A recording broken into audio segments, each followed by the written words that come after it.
encerramento do colóquio, né, com os professores Kelvin Klein e o professor André Santocano. Em seguida, vamos ter o lançamento de alguns livros. Nós vamos abrir a mesa com a fala do professor Kelvin Klein, que é o professor da Escola de Letras da Unili. Ele é doutor em Teoria Literária pela UFSC, atua sobretudo na área de literatura comparada, teoria literária, crítica literária e prosa contemporânea. A pesquisa atual do Kelvin é modulações gramatológicas na literatura contemporânea entre pertencimento e imaginação. Ele tem trabalhos sobre o escritor de língua alemã Sebald, provavelmente lançará seu livro no ano que vem, sobre o escritor argentino Wilcock, né, que ele vai lançar hoje, e o trabalho que já foi realizado sobre o Vila Matas. Então, com a palavra aqui. Bom, falar no último dia é sempre difícil, porque como eu fiquei aqui a semana toda escutando tantas coisas impressionantes, já sinto meu trabalho insuficiente. Ontem à tarde até consegui incorporar alguma coisa do Palatsesky, da epígrafe, do Chacha, que eu fazia um comentário rápido, mas acho que não foi suficiente. Então, mas preparei algo que tem relação com a minha pesquisa mais recente sobre o Sebald, mas é uma parte da obra do Sebald que eu sempre quis lidar com mais, de forma mais detida, que é esse momento em que, em um dos romances do Sebald, ele cita o Leonardo Chacha. Mas eu entrarei e explicarei isso. Então esse é o ponto central aqui da minha fala hoje. Mas tem outros dois pontos assim, que correm em paralelo que eu gostaria de salientar, que é, em primeiro lugar, e a minha exposição aqui dos autores vai tentar colocar isso em primeiro plano, que é como nós podemos ler os textos e os autores a partir daquilo que é lacunar, daquilo que falta, daquilo que não foi incorporado nos seus projetos, e que muitos autores, ao resgatarem autores prévios, fazem esse procedimento, digamos assim. E, por outro lado, algo que eu pego do Chacha e que, na minha visão, o próprio Sebald incorpora no seu romance a partir do Chacha, que é essa leitura detetivesca, minuciosa dos jornais. E como esse contato com os jornais e com os arquivos, depois de passado um tempo, pode nos oferecer talvez um curto-circuito entre atual e anacrônico, que é um pouco a minha perspectiva aqui. Mas isso, né, só um plano de fundo e passo a leitura. Nota sobre o atual anacrônico, Chacha, Sebald e Calasso. Roberto Calasso, nascido em 1941 e desde 1962, trabalhando como editor na Adelphi, escreveu ao longo das últimas décadas ensaios sobre os mais variados assuntos. A Ruína de Cache, em 1983, sobre Talleyrand e a França de sua época. As Núpcias de Cadmo e Harmonia, de 1988, sobre mitologia grega. K, de 2002, sobre Franz Kafka. O Rosa Tiepolo, de 2006, sobre o pintor veneziano do século XVIII e muitos outros.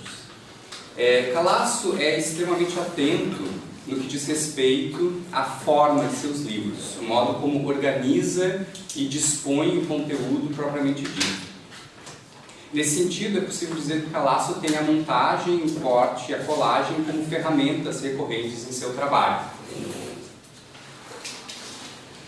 Ele divide o seu último livro, L'innominabile Attuale,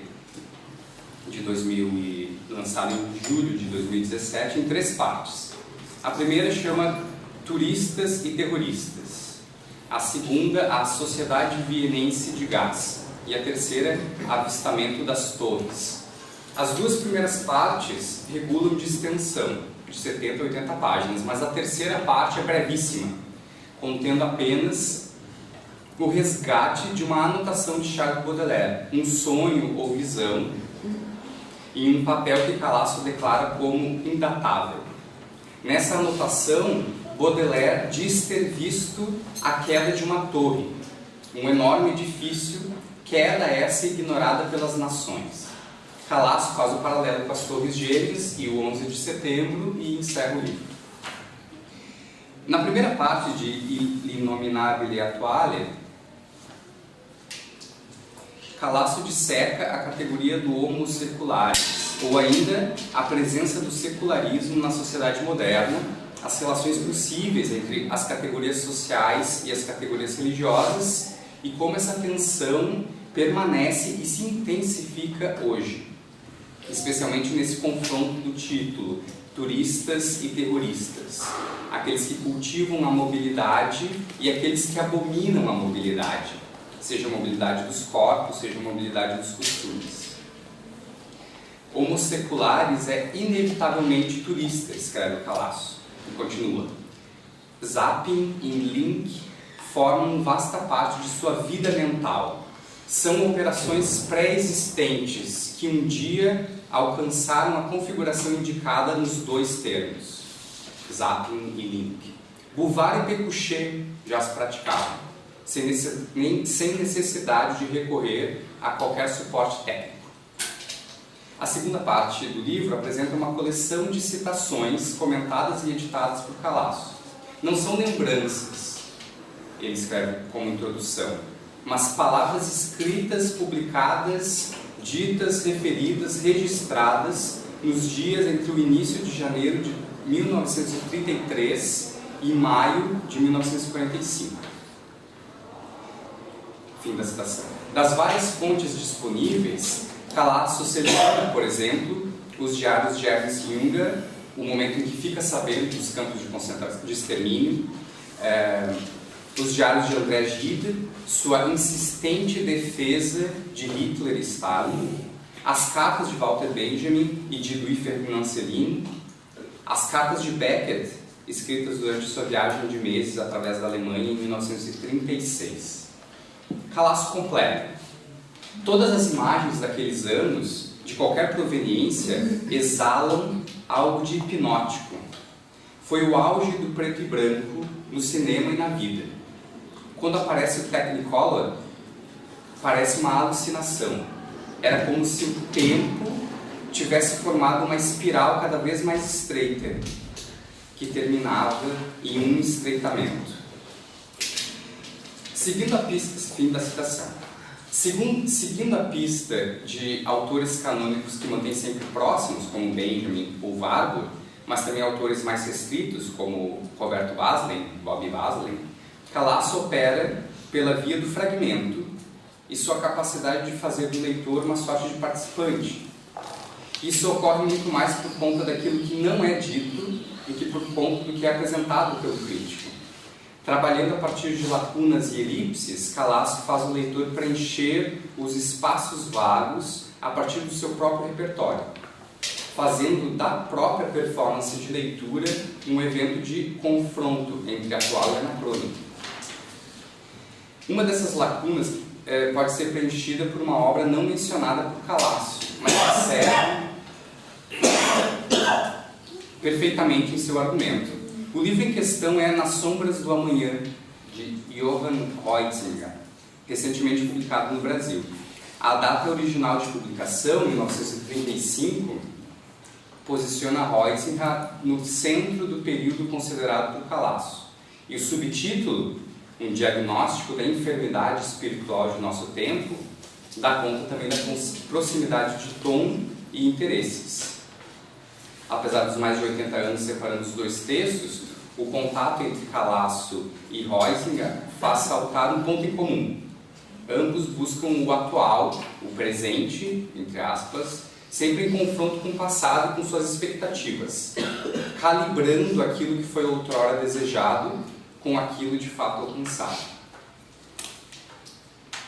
Huizinga, que havia já publicado O Outono da Idade Média em 1919 e ainda publicaria Homo Ludens em 1938, organiza Nas Sombras do Amanhã a partir do encadeamento de 21 breves capítulos. Seu objetivo é analisar a realidade europeia até o momento, atravessando questões como o decadentismo, o marxismo e o totalitarismo.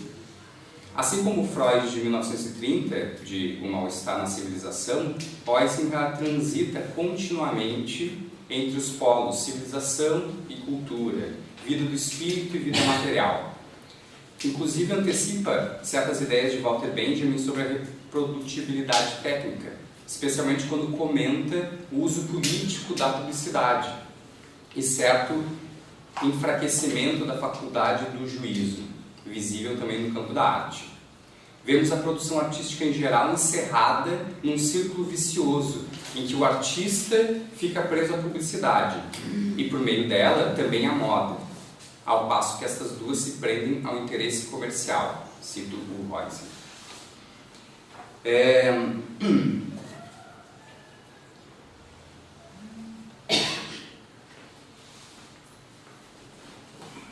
Bom, então, a leitura do Huizinga, contudo, me coloca num círculo virtuoso de reminiscências, digo eu, em que eu retomo o Huizinga a partir daquilo que falta no Calaço e a partir do momento em que eu, digamos, diagnostico que falta talvez Huizinga na percepção do Calaço, vejo que falta na percepção do Huizinga Nietzsche.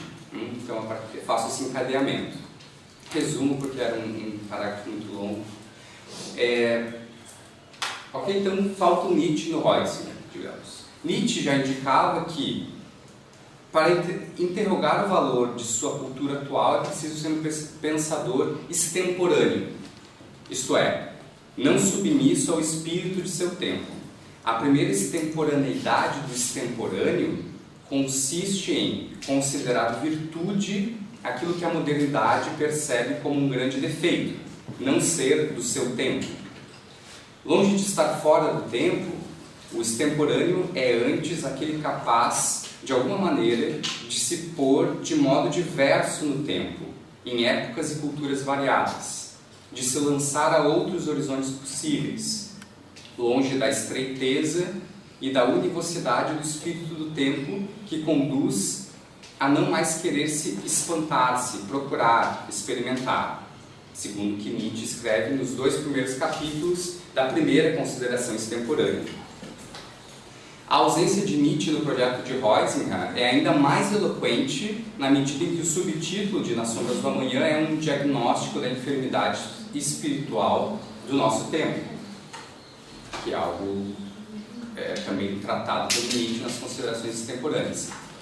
Entre outras coisas, as considerações buscam iniciar a tarefa de auscultação, que deve ser, necessariamente, o primeiro momento do trabalho do médico da cultura, expressão do Nietzsche. De início, é preciso determinar os sintomas, se quisermos determinar o mal de que a cultura moderna passa, para em seguida trazer um remédio. Digo eu, certamente um fármaco ambivalente na acepção derridiana. E para retomar brevemente nas palavras de Sarah Kaufmann, as considerações extemporâneas são escritos destinados a diagnosticar os males da atual civilização e a indicar os remédios possíveis. Gostaria agora de expor parte de uma obra narrativa que condensa e problematiza todos os pontos levantados até aqui, e que uma obra que não seria possível sem o aporte nietzschiano, que é justamente a obra do Sebald, W.G. Sebald, Winfried Georg Sebald. É difícil estabelecer com segurança uma cadeia de eventos interligados nas narrativas de Sebald. No caso específico que aqui me interessa, quero lidar com a breve menção que Sebald faz ao escritor italiano Leonardo Sciascia em seu romance Vertigem, de 1990. E antes de prosseguir, gostaria de deixar como uma espécie de rodapé um trecho de uma carta de Sciascia a Roberto Calaço, quando envia o Datiloscrito de 1912 mais um, que é o livro que o Sebald cita, que eu vou lidar daqui para frente, quando o Sciascia manda ao Calaço, em 1986, o Datiloscrito do livro. Tudo poderia começar, mas retorna ao Sebald, com a insistência de Sebald, e não apenas nesse livro inicial da sua carreira, Vertigem, de puxar histórias dos jornais, algo que também acontece em Sciascia, e não apenas em seu livro 1912+1, de 1986, citado por Sebald em Vertigem, mas em toda a sua obra, sempre alimentando-se dos absurdos cotidianos encontrados nos jornais. Sciascia. Antes de citar Sciascia diretamente, ainda no romance Vertigem, mas no capítulo anterior, Sebald cita o pintor Tiepolo. As remissões à visão e à imagem são recorrentes em Sebald, para além do uso efetivo de ilustrações pelo autor. Então ele tanto coloca imagens junto com a narrativa, quanto ele está sempre, frequentemente, posicionando personagens, né, diante de imagens em museus, diante dos jornais. É para além do caráter ilustrativo da imagem. É o segundo trecho de Vertigem, que se intitula Alestero, e Sebald escreve: as nuvens baixas que vinham dos Alpes as nuvens baixas que vinham dos vales alongados sobre a paisagem desoladora ligaram-se em minha imaginação ao quadro de Tiepolo que eu costumava contemplar durante horas. Fim da citação. O narrador faz referência à sua primeira viagem a Verona em 1980. Em 1987, ele retorna, vasculha os jornais do dia, 2 de agosto de 1987, e mais tarde, por conta da viagem que Franz Kafka fez até a mesma cidade em 1913, o narrador vai à biblioteca típica e vasculha também os jornais locais de agosto e setembro de 1913. É preciso notar aqui a postura complexa que Sebald faz das datas, dos eventos e das biografias.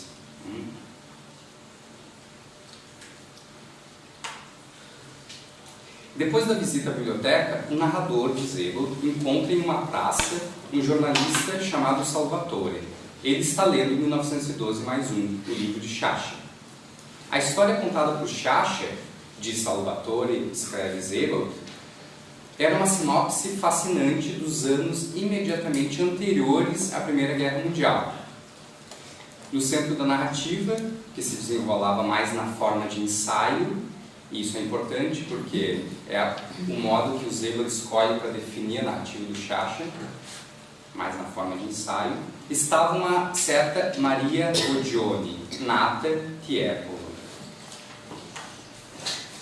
O narrador de Sebald sequer menciona a coincidência de sua leitura dos jornais de 1913 na biblioteca típica e o encontro com Salvatore se dar justamente a partir do livro de Sciascia, 1912+1. Menciona o parentesco da protagonista de Sciascia com o pintor Tiepolo, mas não resgata a imagem de Tiepolo que havia lhe ocorrido no início do livro. Então, quando você espera que o Sebald vai mostrar uma imagem que vai ilustrar aquilo que ele está falando, ele não mostra. Ele mostra uma imagem que aparentemente não tem uma correlação direta com aquilo que ele está dizendo. E ele também não faz, digamos, essa conexão óbvia de estava pensando em Kafka em 1913 e surge um livro de Sciascia que é sobre 1913. Ele deixa isso para, digamos, o leitor, ou eu aqui hoje, deixar óbvio o que ele quis deixar.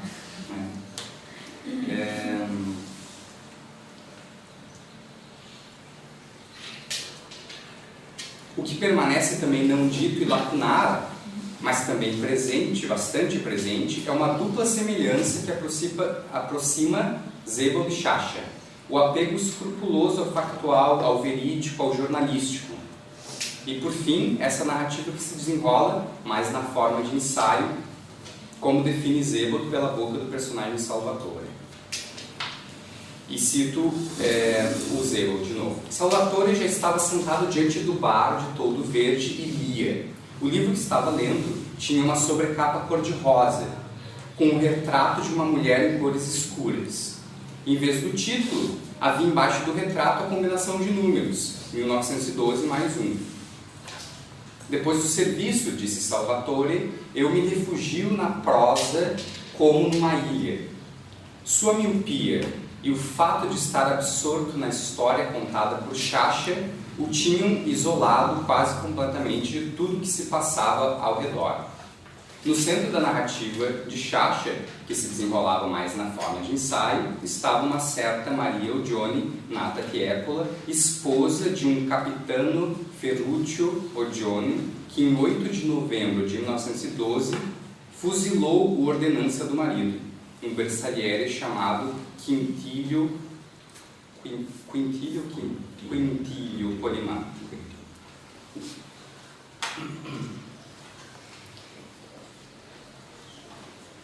Continuo com vocês agora. Os jornais da época, obviamente, se fartaram com a história. E o julgamento que empolgou a fantasia da nação durante semanas, afinal a acusada, como a imprensa não se cansava de frisar, era da família do famoso pintor veneziano, não revelou, por fim, outra coisa a não ser a verdade que, no fundo, todos já conheciam, que a lei não é igual para todos e a justiça não é justa. Nada mais atual. Como Polimante não era mais capaz de defender sua causa, ficou um pouquinho mais fácil para os juízes se deixarem conquistar totalmente pelo misterioso sorriso da senhora Oggioni, que todo mundo em breve só chamava de Contessa Tieppola. Um sorriso que de pronto lembrou aos jornalistas o da Gioconda, tanto mais que a Gioconda, então, em 1913, povoava também as manchetes, depois que foi descoberta debaixo da cama de um operário de Florença que a libertara do exílio no Louvre, 2 anos antes, e a levara de volta para a pátria dela. Palavras do Zebor, muito próximo do Sciascia. Então ele também faz isso continuamente, ele usa as palavras da fonte que ele utiliza como se fossem palavras ou do seu personagem, ou do seu narrador. Cito agora o Sciascia. Não, esse é uma remissão ao roubo não. A libertação do exílio no Louvre. Não. Ah, tá. Essa parte é para essa leitura agora, desculpa. Em pouco mais de uma semana, cito Sciascia, o caso Tieppola some dos jornais. Outros fatos fazem notícia. O tango que chega de Paris, o Parsifal que é levado no Scala com um intervalo que permite ir jantar folgadamente, e surge a polêmica entre aqueles que aceitam em caráter excepcional a novidade e aqueles que, em nome da tradição itálica, a rejeitam, e dá-se também um ressurgimento em Florença da Gioconda de Leonardo, que fora roubada no Louvre 2 anos antes. Isso Sciascia, essa imagem, e agora mais um pedaço da citação. 1913 é o ano do sufrágio universal, do Pacto Gentiloni, da guerrilha na Líbia, que, terminada a guerra, mais que a guerra, dá à maioria dos italianos o sentido da posse colonial, o orgulho do teneo de África e da equiparação às nações europeias de mais antigo, longo e sabido alcance em matérias de terras de além-mar. E era também o ano em que o nacionalismo conheceu comoções e sobressaltos que vão em direção totalmente contrária à política externa que o governo conduz. Fim da citação. O sorriso da Condessa Tieppola se mistura ao sorriso de Mona Lisa, escreve Sciascia. Parecia-se com o sorriso da Gioconda, o sorriso da Condessa Tieppola? Pergunta Sciascia retoricamente. E cita extensamente a descrição de um jornalista em 1913 durante o processo. Mas quando, diante de uma engenhosa argumentação da parte civil, a Condessa, após um átimo quase imperceptível de recolhimento, volta o belo rosto e da efígie puríssima, seus olhos glaucos e ardentes lampejam e suas respostas se revelam meditadas, prontas, diretas. Vocês passam a sentir que a alma dessa mulher não é assim tão simples como poderia parecer à primeira vista. Então é o Sciascia utilizando o discurso empolado do jornalista e com isso fazendo um contraste entre a sua própria prosa mais direta que é também um procedimento que o próprio Zebold vai fazer depois, tá? Mesclar o registro do narrador com outros registros heterogêneos. Sorriso, olhos glaucos, o enigma de uma mulher esfinge, e a Condessa Tiepolo mata como faz a esfinge. O enigma de duas mulheres esfinge, Mona Lisa e a Condessa Tiepolo. Desculpa, Já tô na camada.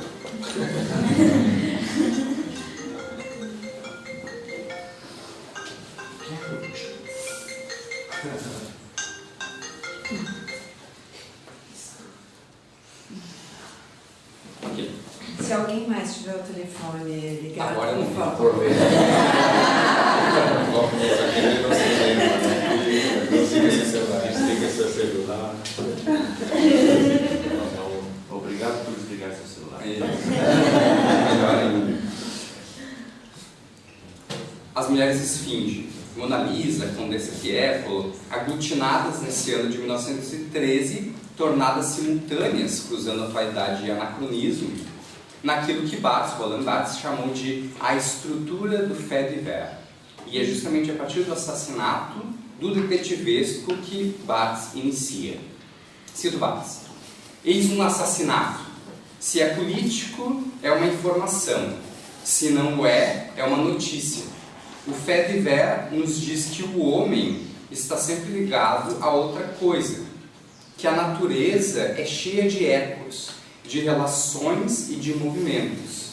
Mas, por outro lado, essa mesma causalidade é constantemente minada por forças que lhe escapam. No fait divers, a dialética do sentido e da significação tem uma função histórica bem mais clara do que na literatura, porque o fait divers é uma arte de massa. Seu papel é, ao que parece, preservar no seio da sociedade contemporânea a ambiguidade do racional e do irracional, do inteligível e do insondável. Como escreve Zebold em Vertigem, esse breve romance de Sciascia se desenrola muito mais como ensaio do que como relato. Um ensaio sobre essa estrutura da notícia, do fait divers como ligação a uma natureza cheia de ecos, de relações e de movimentos. Matéria-prima do próprio Zebold, cujo narrador encontra Salvatore, o jornalista que está lendo 1912 mais um dentro de Vertigem, para saber mais detalhes sobre uma série de assassinatos ocorridos na Itália, pouco tempo antes da viagem do Zebold na década de 80, cometidos pela organização Ludwig, como o narrador descobre em uma notícia do Gazzettino, de Veneza. De novo, o assassinato e a fixação do narrador de Zebold com o fait divers ecoa numa passagem posterior, quando ele responde a Luciana, sua interlocutora no hotel, sobre o que está escrevendo. E o narrador do Zebold responde: eu próprio não sabia direito, mas tinha a crescente sensação de que se tratava de um romance policial. Aquela imagem que o próprio Zebold utiliza no Vertigem, e aqui eu acrescentei um recorte de um jornal da época em que o narrador do Zebold está na Itália. É curioso que Zebold não tenha dedicado mais do que uma página a Sciascia, em Vertigem, pois em 1912 mais um, Sciascia toca em uma série de temas caros a Zebold: as notícias de jornal, o relato atravessado pelo ensaístico, o crime, as ironias da história, os encontros ao acaso no tempo e no espaço, além de citar dois outros autores que estão em Vertigem, citados e transformados em personagens por Zebold: Stendhal e Giacomo Casanova. Stendhal está na primeira parte de Vertigem e Casanova na segunda, a mesma All'estero, retomado especialmente por conta de sua fuga da prisão em Veneza. Na página 78 de Vertigem, Zebold inclui a imagem de um recorte de jornal. Trata-se da notícia de uma peça a ser apresentada no dia seguinte em Bolzano, cujo título é Casanova al Castello di Dux. Então, A ideia aqui que há mais material no Sciascia que o Sebald poderia ter utilizado, mas ele, por uma espécie de escrúpulo da lacuna, um escrúpulo de usar sempre a elipse e a lacuna, ele recua. Ele corta o uso do Sciascia exatamente no ponto em que aquilo ali talvez se tornasse repetitivo. Não sei, é hipótese. Stendhal e Casanova surgem no texto de Sciascia por conta da beleza da Condessa Tiepolo. Seu sorriso à Mona Lisa mobilizou não apenas a compaixão da imprensa, mas também a raiva de uma série de mulheres anônimas que enviaram cartas ao tribunal. As cartas defendiam que a beleza da acusada, cito, estimulava os homens a juízos duvidosos, menos implacáveis, escreve Sciascia e continua. O que é a beleza? Exclama com atroz estupor Gioacchino Belli, em um soneto onde, dando como exemplo a opção feita entre os gatinhos recém-nascidos em só criar os mais bonitinhos, jogando os demais no lixo, nos mostra, em toda a sua atrocidade, justamente um fato que de hábito se pratica, ou do qual se ouve falar sem espanto, sem horripilação.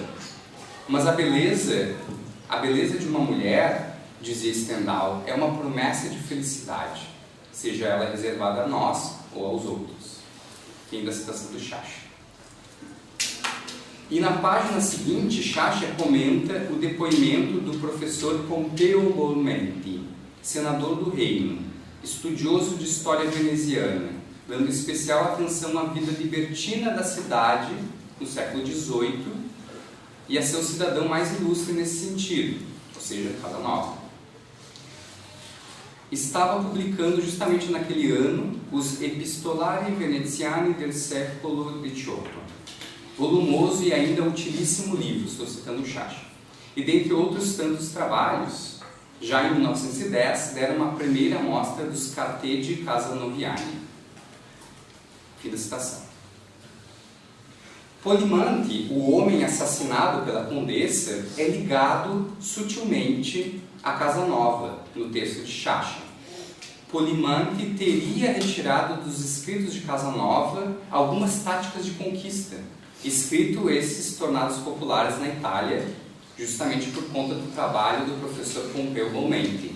Então, sutilmente, o Sciascia liga a erudição literária com esse rompante de conquista, de amor e de morte, o fait divers. Enfim, a figura do professor Bolmenti que permite a Sciascia uma digressão, mais uma, que o afasta da Condessa Tiepolo e do julgamento e permite a Sciascia um comentário acerca de suas preferências narrativas. O professor Bolmenti, que é um daqueles personagens do mundo da erudição, da cultura, que sumamente me interessam, me fascinam. Personagens que dedicam quase a vida inteira a seguir as pegadas, quase que a perseguir personagens que são deles, de sua vida, de seus entendimentos, exatamente o contrário.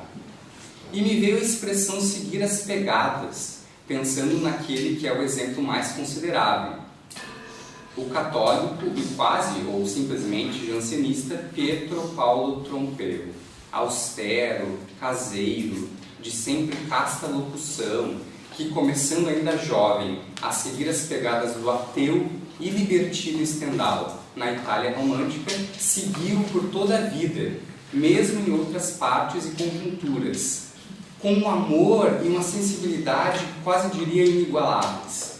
E seu primeiro livro intitula-se justamente Nell'Italia romantica sulle orme di Stendhal. Sebald e Sciascia compartilham essa predileção por figuras laterais da história, que por vezes realizam trabalhos metódicos e silenciosos em seus escritórios, ateliês, laboratórios, arquivos, operando em um registro temporal dilatado. E me veio a expressão, escreve Sciascia, levando a digressão adiante em direção ao crítico literário Trompeu, especialista em Stendhal, o que permite a Sciascia, finalmente, amarrar aquela breve menção a Stendhal 2 páginas antes, talvez um pouco solta.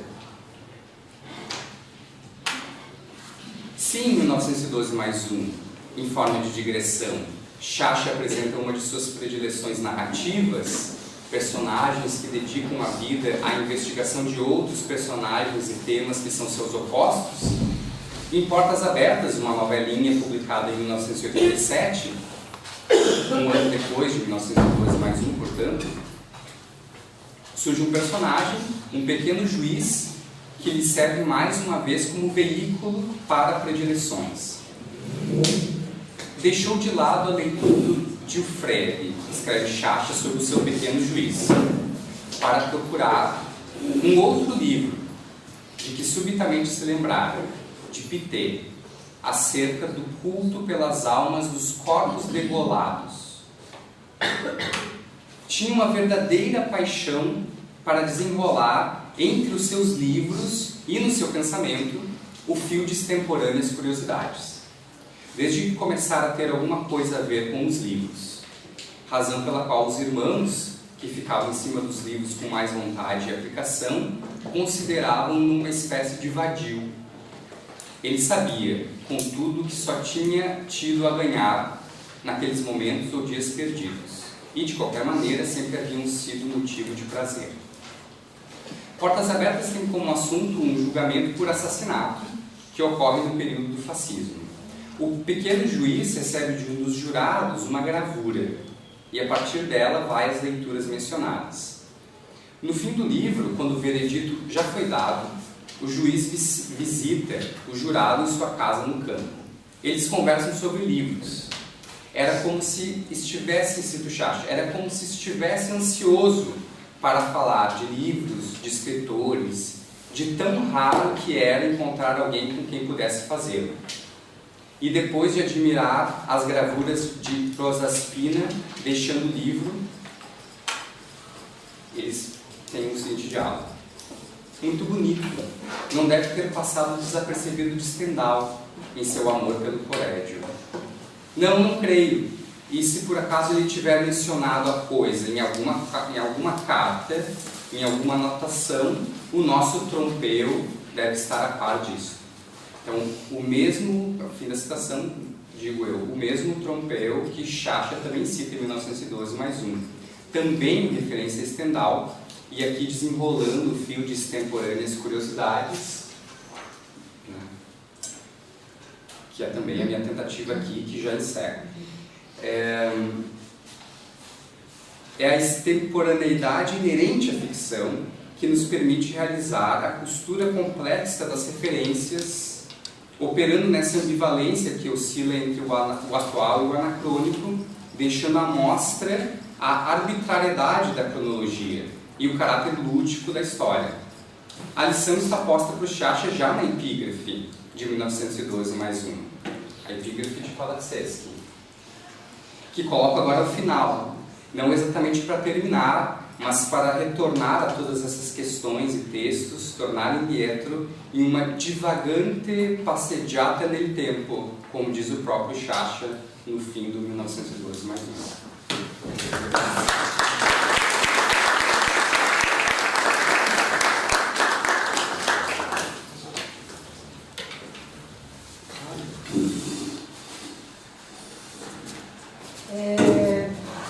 Eu acho que deixamos já as conversas com os dois apresentadores para depois, né, Andréa e Kelvin? Sim. Vocês pretendem? Sim? Não. Tá. Muito obrigada, Kelvin, pela sua apresentação. O professor Andréa Santurbano, que é nosso colega aqui da pós-graduação em literatura e do Departamento de Língua e Literatura Estrangeiras, é professor, então, aqui já há alguns anos, é doutor em Língua e Literatura, Espetáculo e Arte Comparati pela Universidade d'Annunzio, Chieti Pescara, pós-doutorado em Literatura Comparada pela Universidade de Roma, Tor Vergata, faz parte do grupo de pesquisa USP de Literatura Italiana Traduzida no Brasil, atua nas áreas de Literatura Italiana e Estudos Comparados, coordena o NECLIT, que é o Núcleo de Estudos Contemporâneos de Literatura Italiana que está organizando o evento, e a pesquisa atual do Andréa, Questões de Literatura Italiana Contemporânea, Tem ensaios sobre Manganelli, Savinio, De Chirico, Michele Mari, Morselli. Traduziu Jorge Agamben, Roberto Espósito e recentemente, eu acho que é esse que está sendo lançado hoje, né? O Outro Século O Outro Século XX, Embates entre Literatura e Realismo, na Itália, né?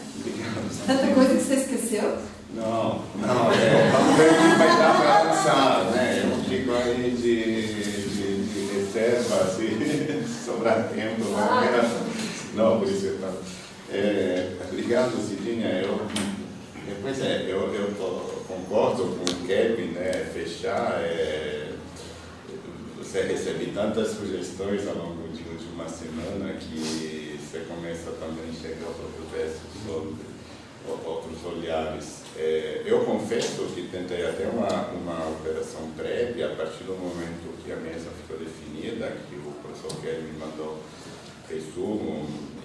Eu procurei até um pouco, como vocês verão, interagir um pouquinho com ele, passar por autores para criar realmente um diálogo, que acho que é a coisa mais profícua nesses eventos. Se no ano passado, não sei quem vai lembrar, eu tentei, em contemporaneidade do evento, tentei costurar uma série de reflexões a partir de 3 livros contemporâneos, no sentido cronológico, que tinha acabado de sair na Itália, que é o Michele Mari, Jorge Agamben, Paolo Sorrentino, que estão no texto e imagem. Agora também, o meu discurso é a partir do livro que acaba de sair, mas vou até mostrar. Mas desta vez não se trata de um livro original, mas sim de uma reedição. Isso saiu em setembro, inclusive a DEF e o Calaço mandaram um PDF, mas ainda estou esperando o volume. Mas tudo bem. E também o estopim para essa conversa de hoje foi dado por uma resenha que vai ser publicada na Alfabetadora Lua, revista online, a convite do André Cortellessa. Isso me deu a oportunidade até de recuperar, né, questões, estudos lá do passado. Então, temos aqui esse livro, Na Storia Vera e Altre Opere Scelte, de Alberto Savinio, que se refere a uma coletânea antológica do famoso autor satírico grego do século II, Luciano de Samosata. Mas é uma coletânea organizada e comentada por Alberto Savinio e que saiu em 1944, que agora acaba de ser reeditada pela DEF. Na realidade, é difícil especificar quem pertence à autoria do volume. Se Kafka, como queria Borges, teria produzido retroativamente o escrivão Bartleby, também poderíamos afirmar que Alberto Savinio, organizador dessa publicação, tenha produzido retroativamente esses escritos do Luciano, porque nós deparamos com um efeito, com uma leitura na leitura. Aqui lê-se Luciano, mas também lê-se Savinio, que na introdução deixa que o próprio Luciano conte a sua história como se fosse uma entrevista impossível. Quem estava aqui assistindo a entrevista impossível de Manganelli é um coisa parecida, que o próprio Luciano, lá do passado, se apresenta e conta um pouquinho da sua história. E não devemos esquecer da moderníssima tradução de Luigi Settembrini, que traduziu Luciano, realizada durante a detenção na prisão da ilha de Santo Stefano, estamos falando de 1851-59, ele estava preso por conspiração contra o regime de Bourbon de Nápoles. E nesses anos, mais tarde, mas enfim, não muda muito, o Settembrini, que é um sério literato, um estudioso do grego, e provavelmente sugestionado pelo trabalho sobre Luciano, escreveu o conto homoerótico. Essa é uma homenagem ao nosso editor Rafael Coppetti, que publicou no ano passado essa novela homoerótica, né, como vocês poderão ver lá pela capa, que quando foi descoberta só em 1937, postumamente, Benedetto Croce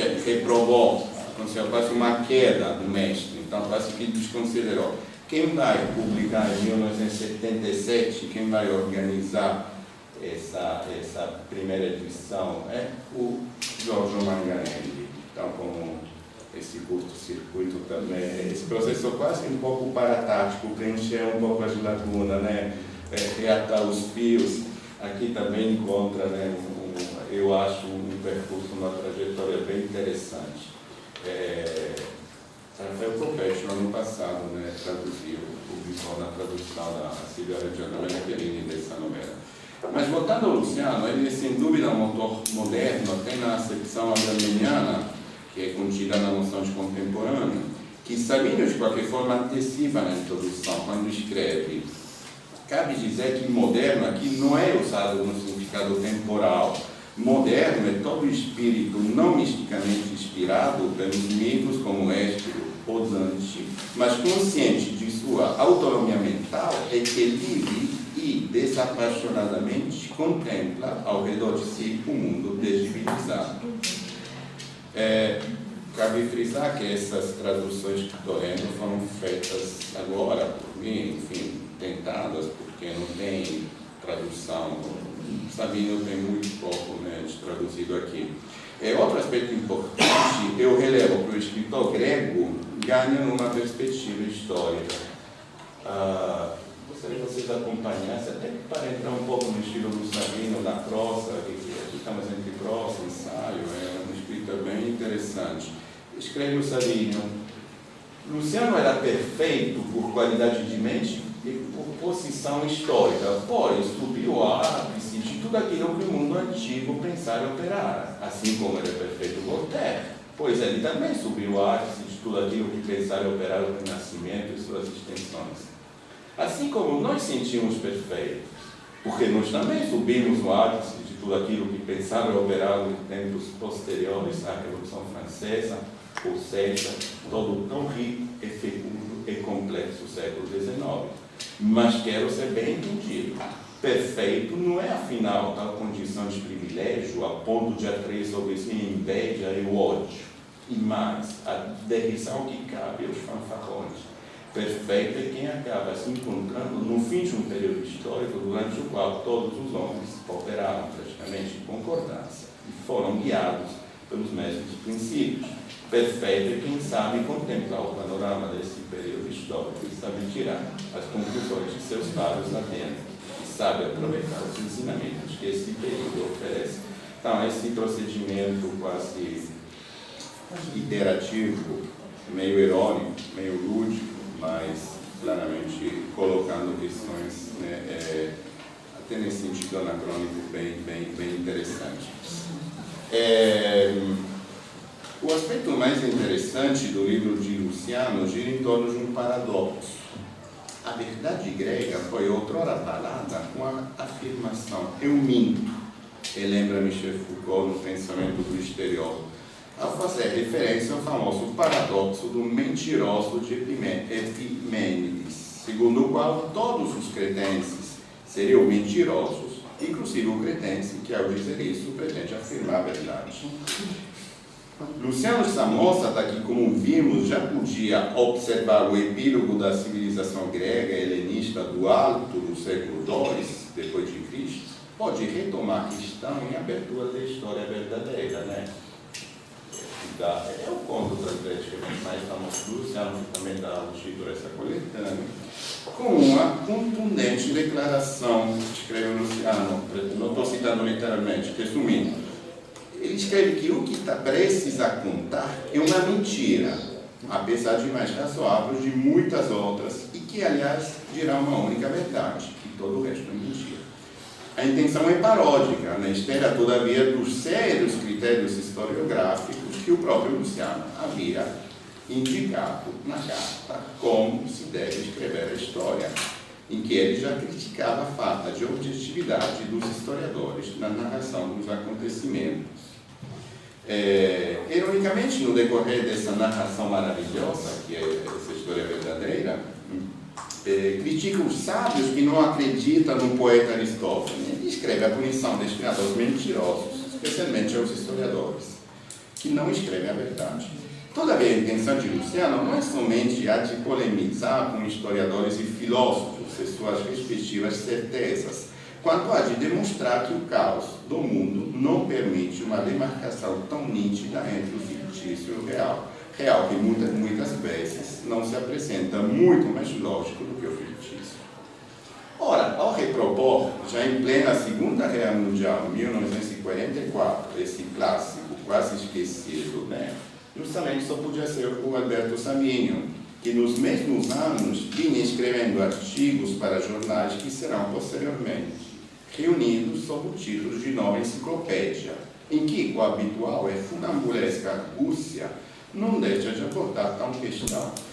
Preste bem atenção, hoje que estamos vivendo, temos inclusive um presidente eleito, que a primeira coisa que ele falou, a passagem da Bíblia, essa verdade, eu tenho a verdade, eu sou detentor da verdade, está escrito, agora a verdade será revelada.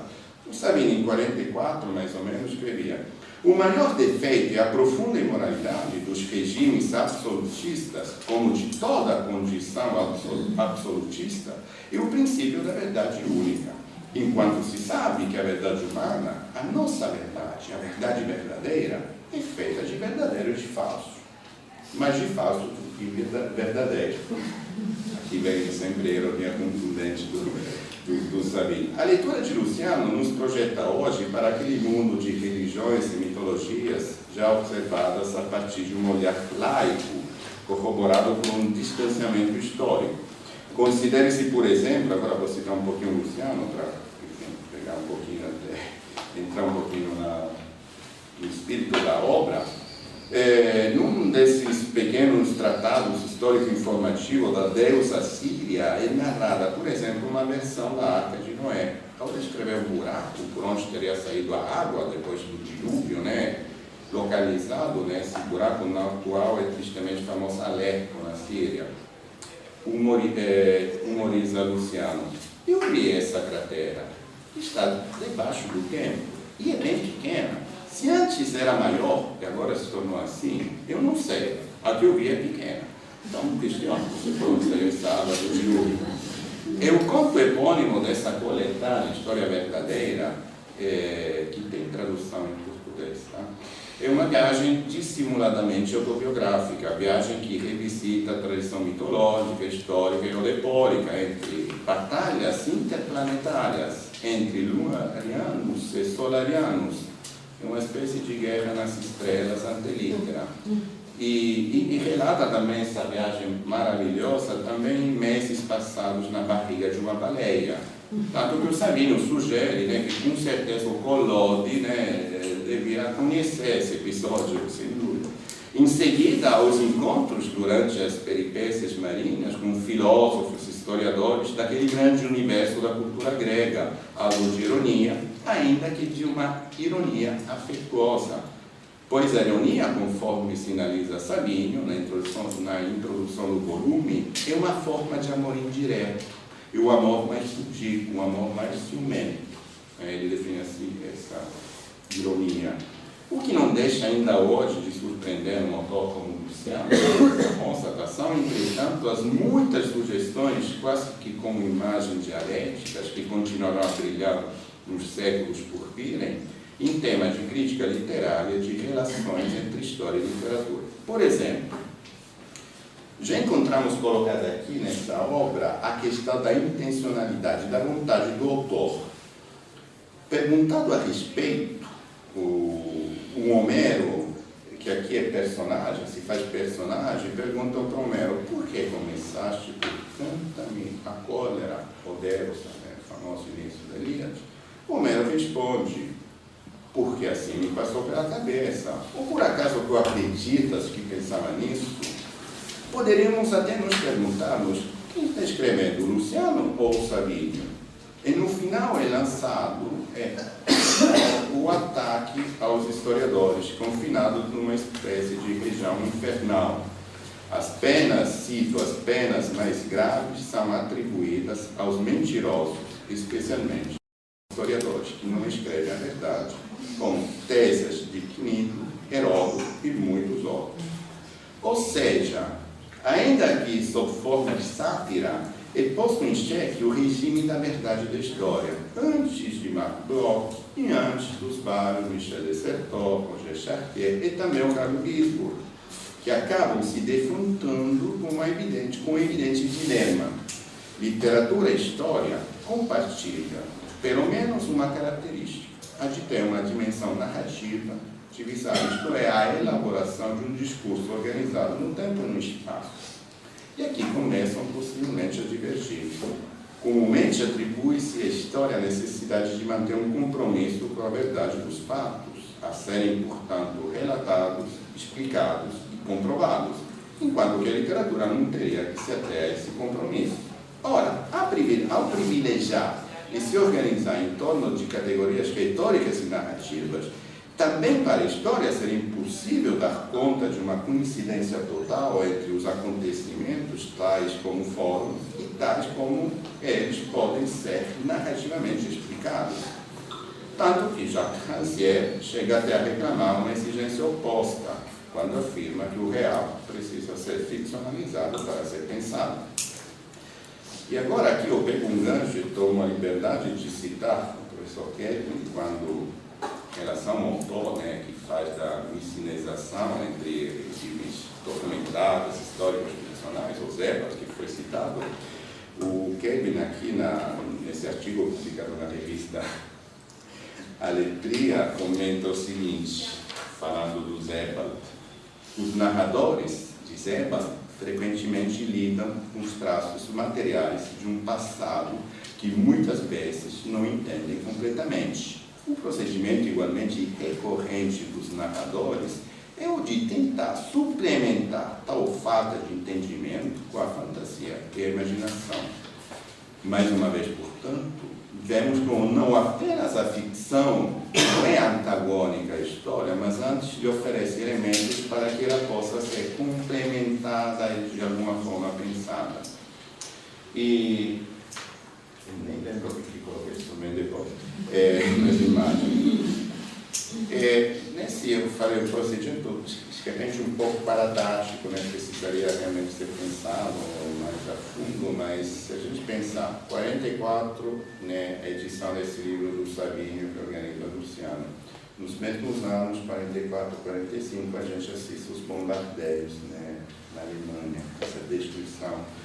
Em Guerra Aérea e Literatura, justamente, Sebald enxerga, por exemplo, na atitude dos alemães, no segundo pós-guerra, uma espécie de gancho da história ao contrário, porque, cito Sebald, assim, tanto pelo trabalho exigido, como pela criação de uma nova realidade despida da fisionomia própria, ela, quer dizer, a reconstrução alemã, impediu de antemão qualquer recordação do passado, direcionando a população, sem exceção, para o futuro e obrigando-a ao silêncio sobre aquilo que enfrentaram. Referência, né, esse é um anjo da história, que depois, no decorrer da obra, se torna explícita quando Sebald refere-se a um dos poucos relatos da imagem de destruição e ruína dos bombardeios ingleses na Alemanha. E nesse trecho, Walter Benjamin é citado literalmente, o anjo da história reassume sua postura original, isto é, a de olho fixo, apavorado numa cidade Hamburgo arrasada, portanto, olhando para o passado. E, finalmente, num dos trechos mais líricos de Sebald, pois eu acho que a escrita de Sebald raramente abandona aquele tom indígeno, sóbrio, vagaroso, ainda que tão intensamente envolvente. Nesse trecho, eu acho, repito, um dos mais líricos, a história revela seu rosto, escreve Sebald. Assim são os abismos da história. Neles se encontra tudo misturado, e o pavor e a vertigem nos tomam quando olhamos lá para baixo. Essa vertigem, citada aqui nesse trecho, que vamos encontrar de novo, justamente, no livro. Vertigem, em que também tem outros trechos que enfatizam essa dolorosa relação com o passado. Cito de novo Sebald. Quanto mais imagens coleciono do passado, eu disse, mais provável me parece que o passado tenha de fato ocorrido dessa maneira, pois nada nele podia ser chamado normal. A maior parte era ridícula e, quando não ridícula, aterradora.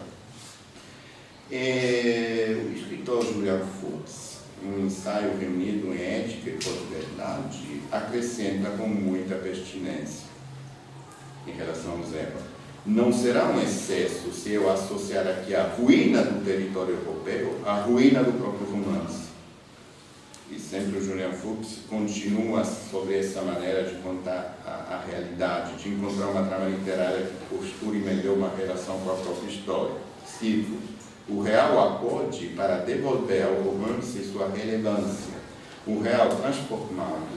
Porém, não havendo a tentativa de emular o mundo numa ficção convincente ou de aprimorá-lo em uma reinvenção fantasiosa, mas o real acessado de maneira direta, convocado a participar da ficção para que não a deixe incorrer em impertinência. Essa última sugestão, né? Vocês podem ver também, remete ao axioma do Rancière, do real, que precisa ser ficcionalizado para ser pensado.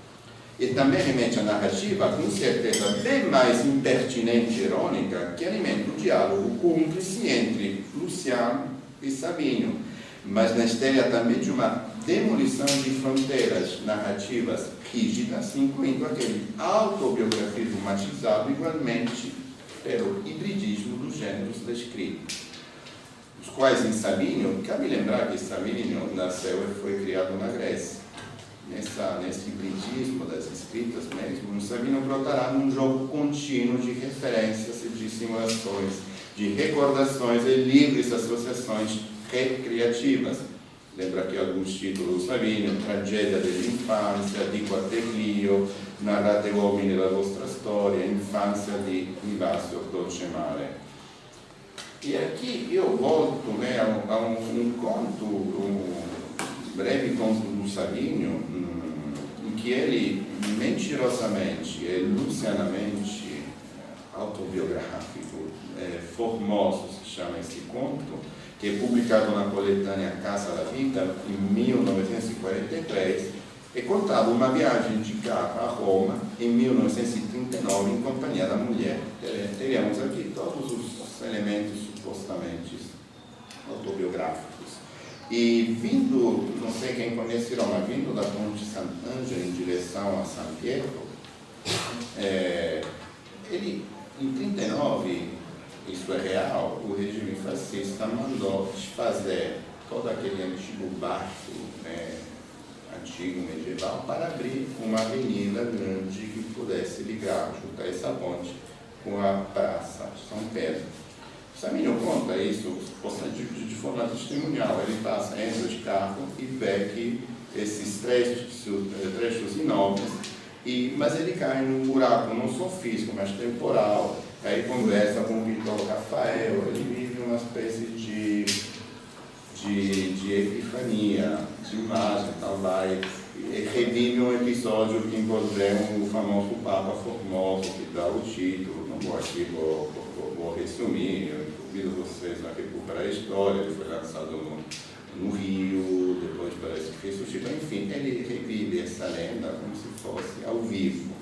E para depois contar, enfim, o conto move então de um regime autobiográfico, relata um maravilhoso salto temporal e fala de uma epifania apoiada em acontecimentos entre história e lenda. Outro elemento desse conto Formoso se faz interessante, sempre nesse jogo um pouquinho de pegar, tentar preencher lacunas, costurar com outros autores. Porque esse conto se abre com a representação de um carro ícone da época chamado de Topolino.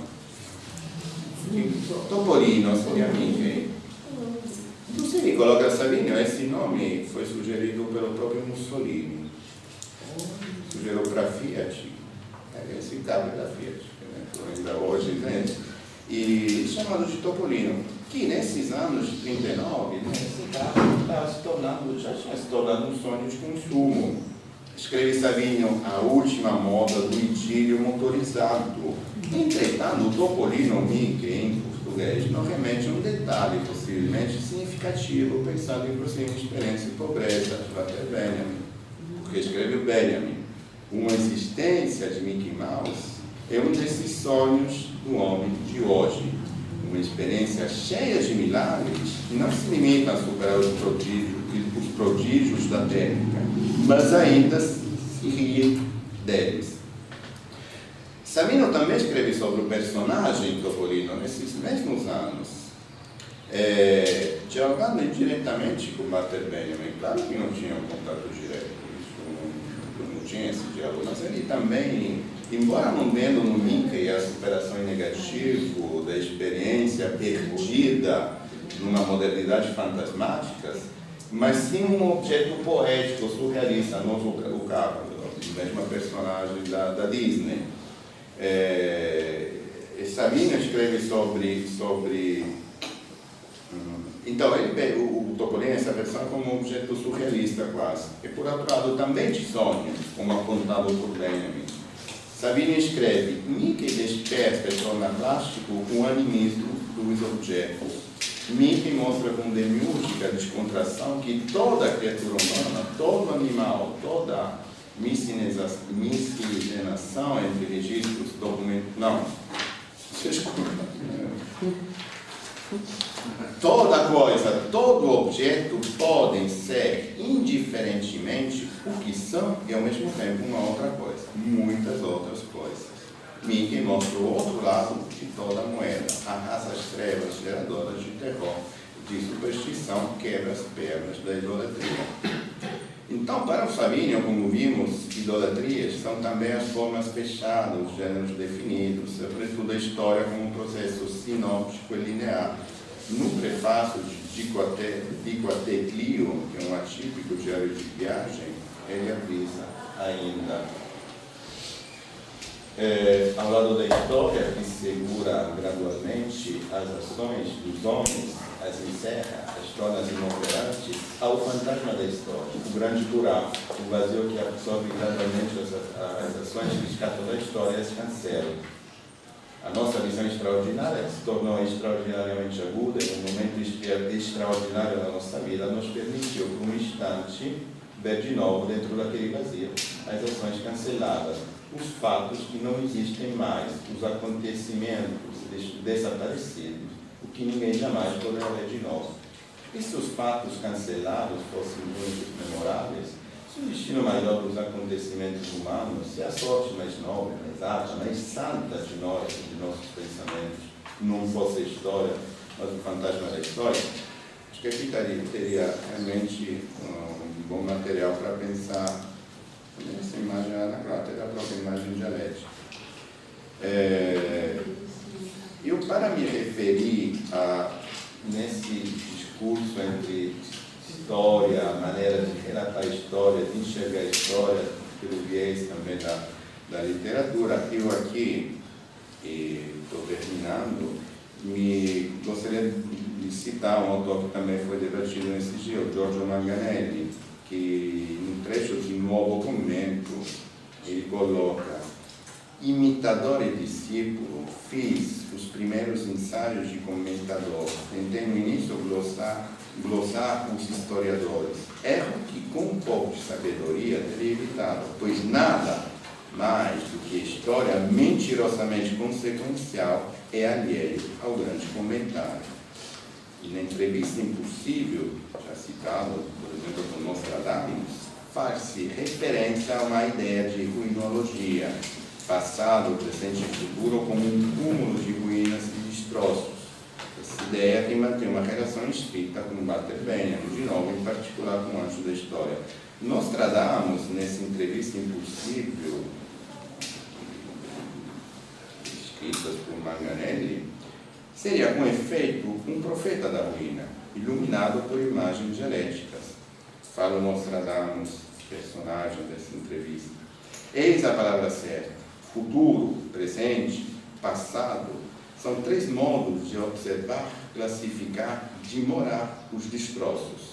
Eu me ocupei dos destroços em sua forma mais pura, ainda desabitados, puros projetos de desventuras ou de horror, estendidos na planície imóvel do infinito amanhã.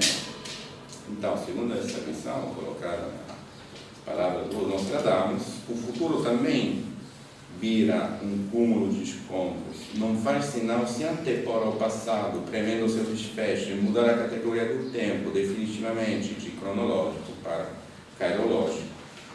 E Manganelli, inclusive, é sempre atento à antropologia, às origens dos povos, a seu patrimônio linguístico e cultural, e é atento à relação entre lugares e natureza, entre artefatos humanos e obras da natureza. E na fábula pitagórica, obra que reúne reportagens de viagem do Giorgio Manganelli entre Abruzzo e Toscana em particular, de uma forma até relativamente parecida com a obra do Savino, de Cortés Clio,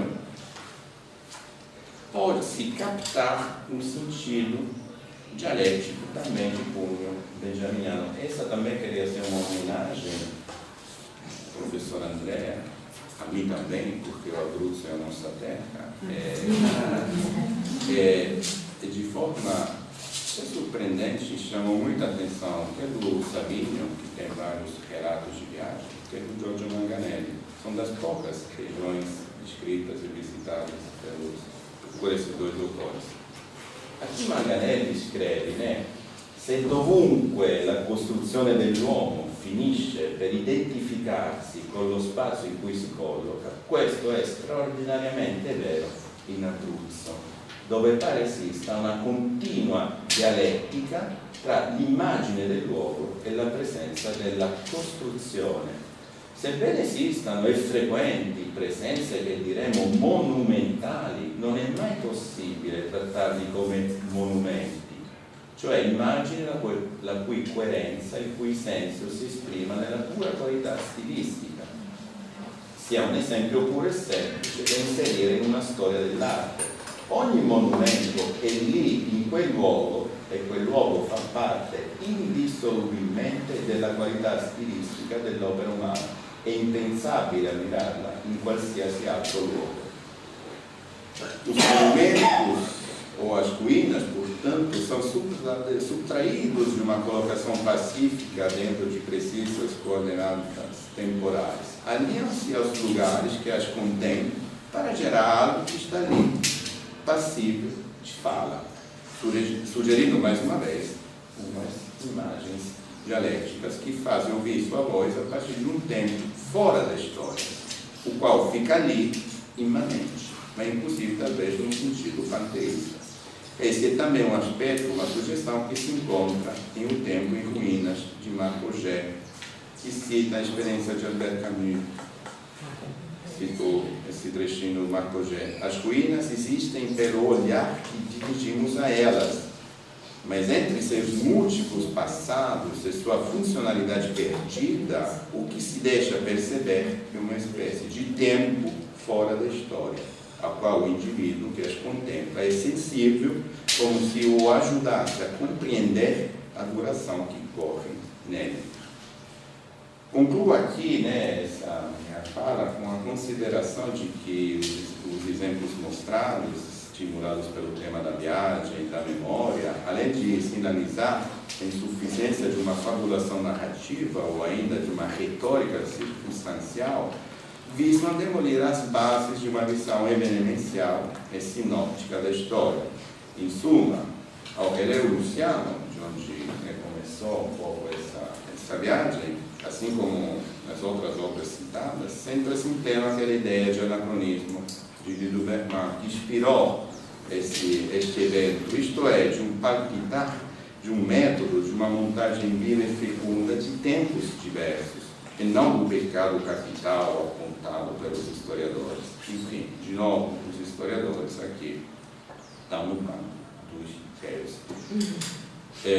Agradeço pela atenção e também agradeço a todos que estão aqui. Também me encontro no papel do organizador. Também agradeço todas as falas que se estiveram nessa mesa, também na outra sala.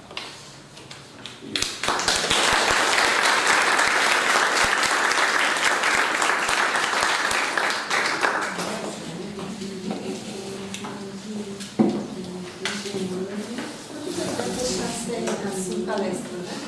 Fecha. Muitas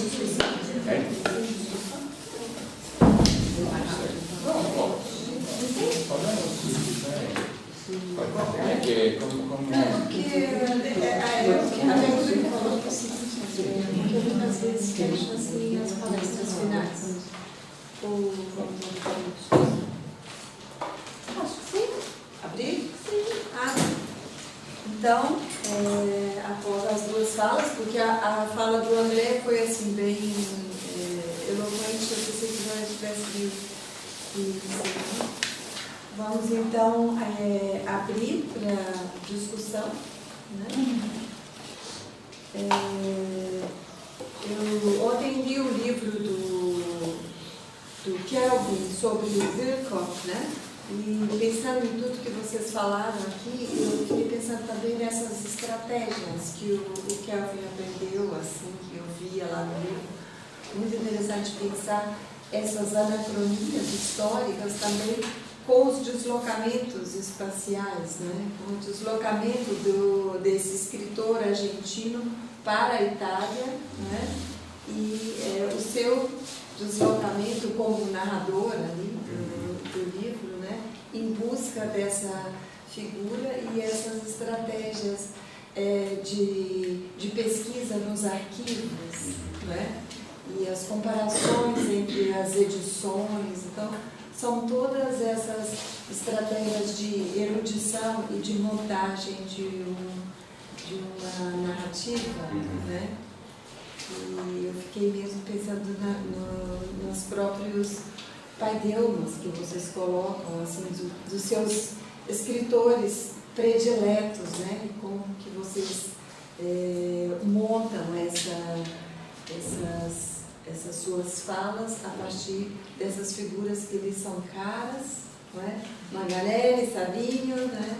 O Wilcock, o Zeba, o Chacha, o Calaça, como você coloca tudo isso, né? Dentro dessa aproximação que é proposta aqui em diálogo com o anacronismo e também com a literatura italiana. Eu acho que não é por acaso, né, que o Chacha escolha de epígrafe um texto que se chama justamente La Passeggiata, que é justamente esse deslocamento, algo que é tanto geográfico, físico, material, alguém que se desloca com o corpo, mas é também uma passeggiata pelo tempo, pelos arquivos, etc. E que depois pensando justamente aquilo que eu falei no começo, vendo o Palazzeschi, tanto que se disse, a passeggiata, dá um outro trabalho a partir dessas referências da passeggiata, que tem o próprio Rousseau do Caminhante Solitário, as reflexões do Caminhante Solitário, do lado do Zeba, tem o do Robert Walser, que ficou, sei lá, os últimos 30 anos de vida no manicômio, e tinha um rapaz que virou editor dele, que ia visitá-lo e escreveu o livro As Caminhadas com Robert Walser, né?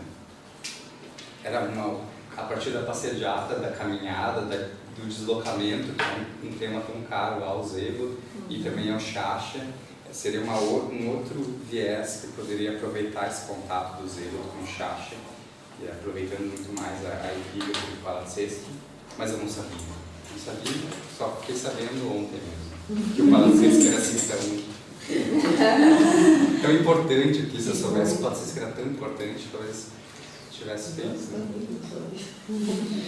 Esse deslocamento agora até mais informativo, né? Tem tantos alunos dessa presença aqui, até pensar essas três figuras ali, não leva a ser o Wilcock, o Gelso, nasceu na Argentina, se naturaliza italiano. Quer ver a parte mais significativa da produção do Zeba, do Wilcock, escrita em italiano.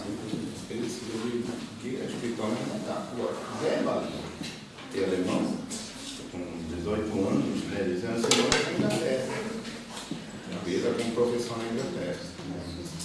Sabinho, eu acho que um homem mais cosmopolita não existe, porque nasce na Grécia, se forma na cultura grega, na adolescência se muda para a Alemanha, estuda música em Paris, e só vai voltar na Itália definitivamente a partir da década de 20, porque depois volta, participa da guerra. Participa da guerra justamente para quase adquirir uma cidadania. Aí participa da guerra com o exército italiano, ele é o irmão. Mas não, sempre com essa atitude muito assim, olha, desencanando, não é uma participação prática na guerra, como a gente viu em vários tratados aqui, né? O André também falou de poetas suportando quando eles morreram, foram para a Primeira Guerra. Não, os irmãos de Quirico, um fica lá em Ferrara, praticamente escondido, trabalha no hospital, o outro trabalha, justamente trabalha como tradutor. Então, enfim, só para relatar um pouquinho, esses movimentos são interessantíssimos. Os três são viajantes que escrevem, não apenas misturam a própria narrativa com esse aspecto, né, autobiográfico, mas também depois tem obras que mais declaradamente são reportagens de viagens.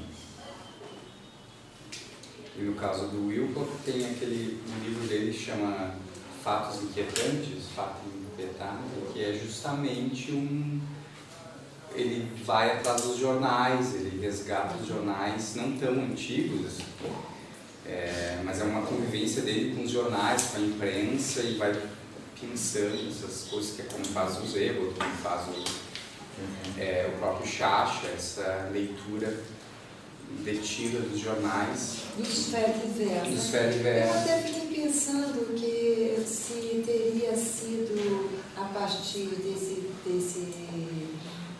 livro, O Fato Inquietante, que foi feita a adaptação cinematográfica daquele filme Um Conto Chinês, com o Darim, o filme argentino, porque não sei se você se ele fica colecionando fatos extraordinários no jornal, né? Mas não é. Não que eu saiba, mas é mais ou menos a mesma situação. Não sei se você viu, né? Que ele ficava recortando também aqueles fatos extraordinários. Eu não ria de rir, porque às vezes tinha umas histórias assim bem engraçadas, né? E essa também é a questão ali no Fato Inquietante, né? Essa vontade. Uma curiosidade, porque você falou muito rápido do livro Inanobilabi Atuale, do Calasso. Você falou sobre, que ele fala sobre Baudelaire, você falou sobre os dois gêmeos. Eu fiquei tipo, como assim? É bem rápido mesmo, é só a última página do livro em que ele cita um fragmento que ele diz que é indatável do Baudelaire, que é uma visão de uma torre que cai, e ele faz uma rápida associação enigmática com as duas torres, com o 11 de setembro, e assim termina o livro. Nossa, Mas o Calasso tem um livro só sobre o Baudelaire, não sei se você sabe, não sei se o seu interesse é Calasso ou Baudelaire, mas se é os dois, é um prato cheio, porque tem um livro do Calasso que é enorme, se chama La Folie Baudelaire, que é só sobre o Baudelaire e essas antecipações do espírito do tempo que o Baudelaire faz, que o Calasso lê no Baudelaire. Questão que um pouco do Benjamin também, a questão do Baudelaire como um conservador que consegue ser, em termos artísticos, super avançado, pensar para além das suas restrições ideológicas, materiais, etc.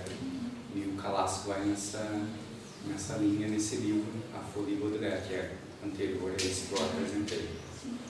Mas é bem rápido. Eu não apresentei tanto sobre o Baudelaire e as Torres Gêmeas porque eu não tenho material. O Calasso também foi super econômico. Não tinha nem mais o que dizer. E o Calasso, eu acho interessante que ele tem esse trecho da vida dele, que ele trabalha nessa editora. Trabalha até hoje. Se não me engano, ele é até hoje diretor. É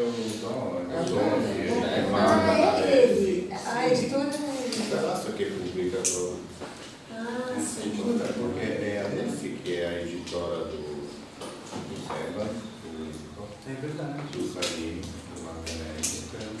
Agora eu achei interessante, eu fui pesquisar.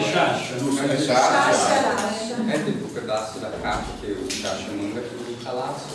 Quando ele termina o livro, o Chacha manda pro Calaço. Agora, o que eu acho interessante, o Calaço, eu fui olhar os livros que são disponíveis sobre sobre ele, o que ele escreveu, e tem esse 100 cartas aos leitores desconhecidos, né? Tem. E eles são os orelhas. Isso, prefácios, notas que ele faz, né? Dentre 1000 orelhas e prefácios que ele teria escrito, ele elegeu 100 para editar esse livro, né? Que é também um livro que eu acho que combina nesse rol bibliográfico seu, assim, das pequenas anotações, assim, que são bem condensadas, né? São 100 cartas aos leitores, porque esse é um gênero muito interessante, o gênero da orelha, né? Muitas vezes não assinado, né? A orelha é um chamativo, é um pouco publicitário também, né? E eu acho um gênero bem interessante ele ter selecionado esses 100 trechos.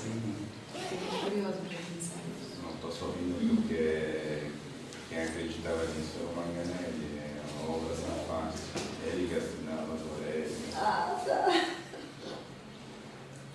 Siva a capa, todo dia entre a orelha e o texto. O Lucas comenta isso na prévia. Ah, tá.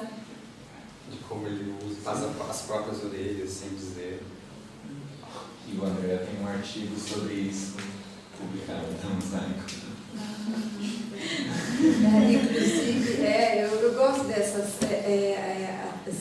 assunções de vários papéis, né? Eu acho uma coisa interessantíssima o fato de vocês terem na programação um palestrante com um nome e um poeta com outro nome, e na verdade seriam pseudônimos, e a pessoa não veio. Aí esse cara acho que tornou toda a história ainda mais misteriosa. Vocês devem estar se perguntando, mas existe? De verdade, ou vocês inventaram tudo isso? Sabe? Então, nós vimos virtualmente, né? Virtualmente. E a presença virtual no Vozes também. Ah, sim, a presença virtual. Posso? Eu não lembro só de um detalhe, já que falamos tanto do Palaxês, que essa questão dos deslocamentos, que falou da Cassegato e tal, ele não teve essa... Mais alto, Ele não teve essa postura tão global de viagens e tal, mas na Itália tem essa marcação muito forte, né? Que ele faz um romance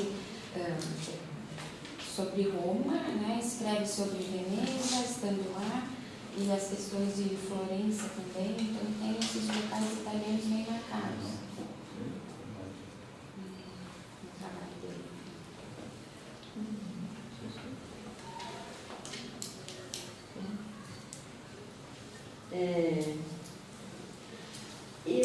Assim, só duas questões que me chamaram a atenção no texto de vocês. Eu acho que duas palavras, dois termos de um diálogo possível entre as duas falas é experiência e origem.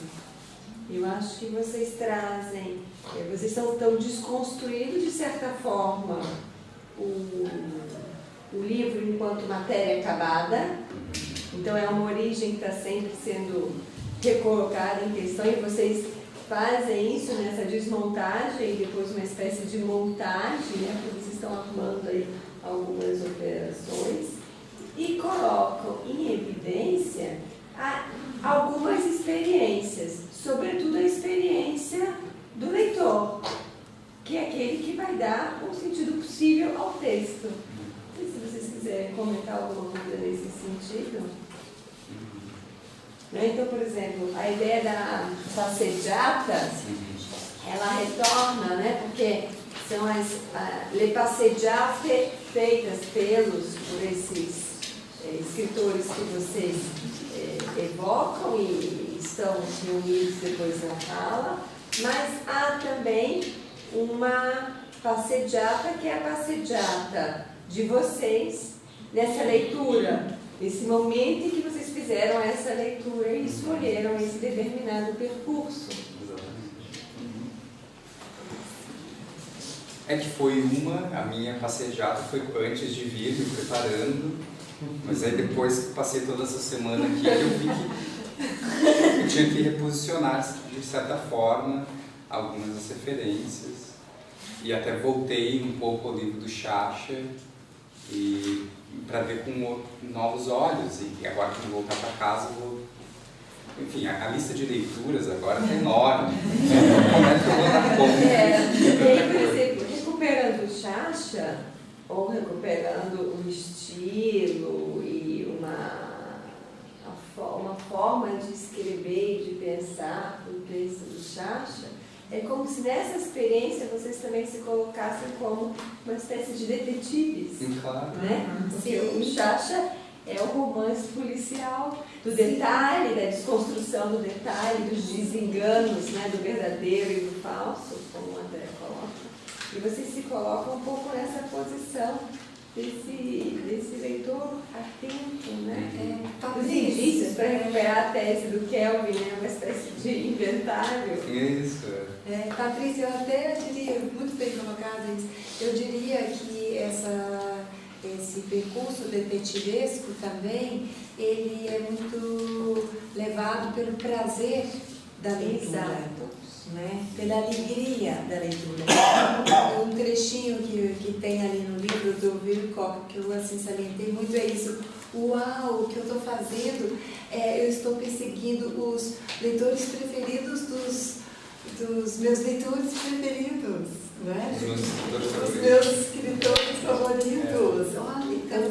e acho que tem uma questão assim, de devaneio, de loucura, que vai, né, como se fosse um fio que vai conduzindo, Não, mas no final eu estou preparado, mas você entrou, acho que bem resumido. Eu estava até tentando anotar uma espécie de taxonomia, criticando a história do taxonômico. Quantos movimentos que experiência, a origem sempre deslocada, na princípio, a experiência. Eu contei nesses movimentos, eu contei, fisicamente tem mesmo, né, a caminhada, né, tem a caminhada, o Zé faz assim, é evidente, o físico até, né, dentro. Depois tem essas caminhar entre as leituras, textualidade constante. Tem outro momento que os eus da fala, né? Posicionar quem está falando. Também tem um movimento constante. Aí também não é possível. Movimento de material heterogêneo, claro, né? Artigos, jornais, crônicas, né? Que acaba, por último, criando essa tensão constante entre o texto e o leitor, que, por sua vez, tem que assumir uma postura detetivesca, destrinchando, mas sem destrinchar, porque destrinchar agora, não é revelar o enigma, não é isso, não tem enigma para ser revelado. Quer dizer, justamente um enigma para ser revelado, para deixar em constante movimentação, tudo isso, inclusive a experiência. A descoberta de memória se origina, é algo que sempre se cria genuinamente. E é uma experiência que só é possível por meio da leitura ou das leituras. Isso. Quando você imerge nessa leitura, nesse devaneio, porque é esse devaneio que proporciona isso. Para recuperar a discussão que a gente teve na Em matéria aula do próximo teatral. evento. Matéria para o próximo evento, já está se definindo. Pode fazer inscrição. Promete. Próximo vai ser dia. Eu estava até pensando, né, e outra vertente de pesquisa, caminhadas. Thomas Bernhardt. Uau! Robert Walser. Já aí tem volumes em cada livro que filosofia da A caminhada. Thomas Bernhardt eu acho que seria muito bom, né? Porque acho que tem poucas pessoas que estão lendo o Thomas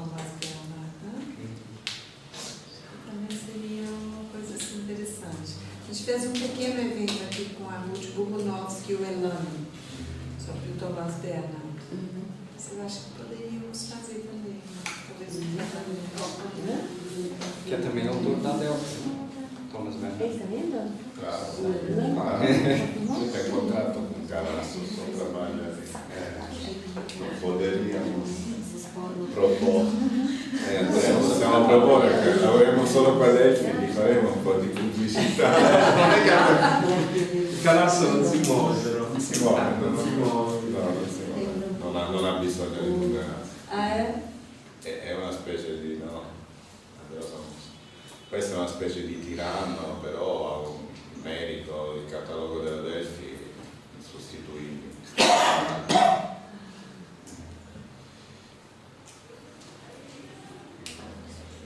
Tá bem?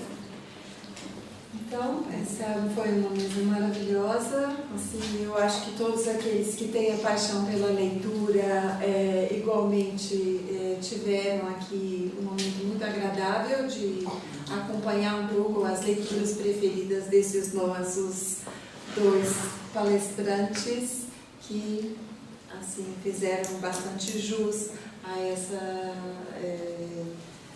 participação, a esse evento final, para fechar o evento de vocês, não é mesmo?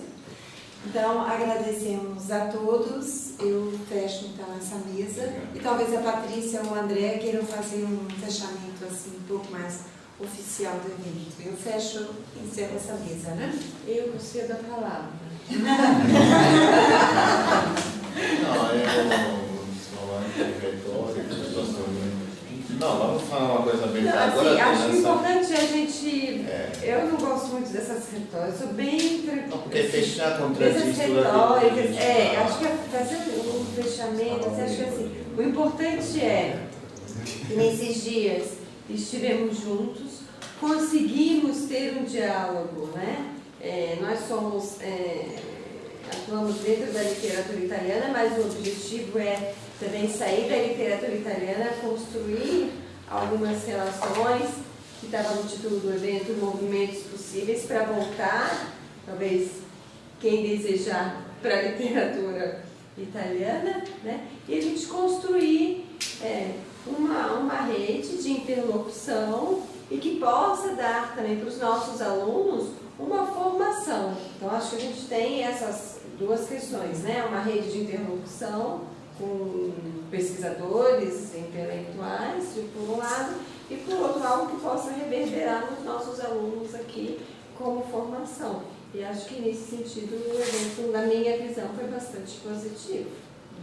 Então, eu espero que no próximo evento tenhamos também os nossos alunos lá do núcleo queiram organizar mais eventos, né?